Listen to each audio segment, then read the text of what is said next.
زمین کی نرم چادر کے نیچے ایک چھوٹا سا بیج اپنی سخت سی کھال میں خاموشی سے سو رہا تھا۔ اس کے ارد گرد اور بھی بہت سے بیج تھے، سب گہری نیند میں، آنے والے وقت سے بے خبر۔ پھر ایک دن آسمان پر گھنے بادل آئے اور موسلا دھار بارش شروع ہو گئی۔ پانی نے زمین کو بھگو دیا، ہر طرف کیچڑ اور نمی پھیل گئی۔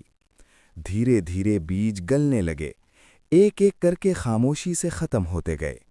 وہ ننھا بیج بھی کمزور پڑ گیا اور دل ہی دل میں سوچنے لگا، اگر میں اسی طرح رہا تو میں بھی ایک عام بیج بن کر مر جاؤں گا۔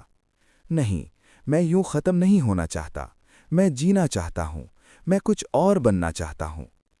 اسی خیال کے ساتھ اس بیج نے اپنی ساری طاقت جمع کی، اس نے زور لگایا، جدوجہد کی اور اپنی سخت کھال توڑ دی۔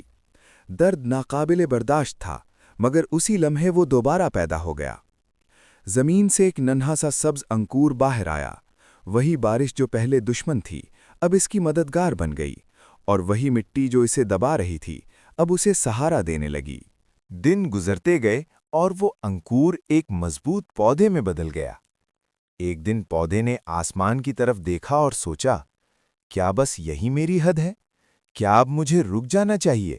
نہیں، میں رکنے کے لیے پیدا نہیں ہوا، میں ہمیشہ کے لیے بننے کے لیے پیدا ہوا ہوں۔ ایک بار پھر اس نے تبدیلی کا انتخاب کیا۔ پودا ایک کلی بن گیا، خاموش مگر امید سے بھرپور، اور جب بہار آئی تو وہ کلی ایک خوبصورت پھول بن کر کھل اٹھی۔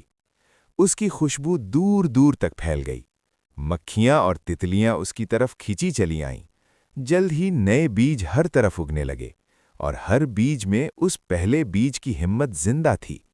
وہ ایک بیج جو ٹوٹنے سے نہیں ڈرا، اب ہزاروں شکلوں میں زندہ تھا۔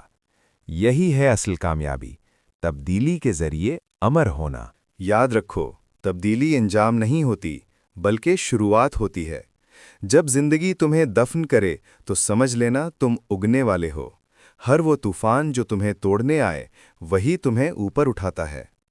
اس لیے تبدیلی سے مت ڈرو، خود تبدیلی بن جاؤ، کیونکہ جو اپنی کھال توڑتے ہیں وہی اپنے پر پاتے ہیں۔ اس بیج جیسے بنو، گرو، اٹھو اور پھر سے کھل جاؤ۔ اگر یہ کہانی تمہارے دل کو چھو گئی ہو تو اسے دوسروں کے ساتھ شیئر کرو اور کامنٹس میں ڈن لکھ کر بتاؤ کہ تم نے یہ روشنی آگے بڑھا دی۔